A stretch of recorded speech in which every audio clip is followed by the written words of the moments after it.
I'm sending you guys lots of love and comfort right now. Planning a funeral can be difficult enough, but imagine doing it in a pandemic.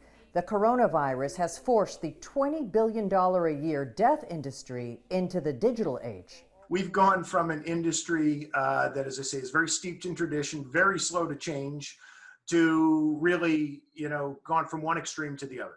Government shutdowns have limited many funerals to only 10 people, including funeral home staff, and that has cut into revenues. So funeral companies have scrambled to invest in things like live streaming. Jay Dodds manages one of the largest companies in North America, Parklawn, and is president of the International Cemetery Cremation and Funeral Association. He says funeral directors are learning to be creative.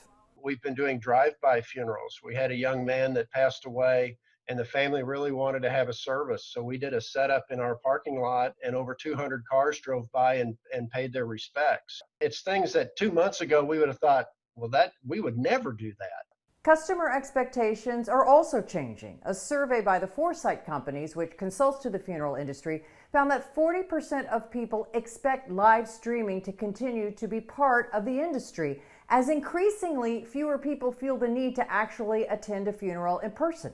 The biggest change, however, has been putting pricing and planning funerals online, unheard of before. But 75% of the people surveyed said they expect it.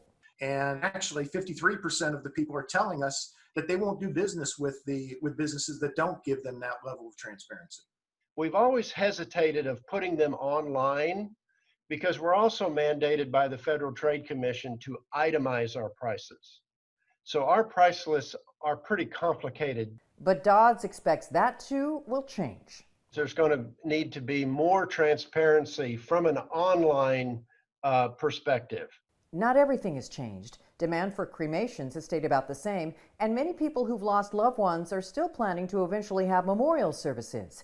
And every day, funeral workers are still going into homes and hospitals doing their jobs, even in a pandemic, calling themselves final responders. Jane Wells, CNBC Business News, Los Angeles.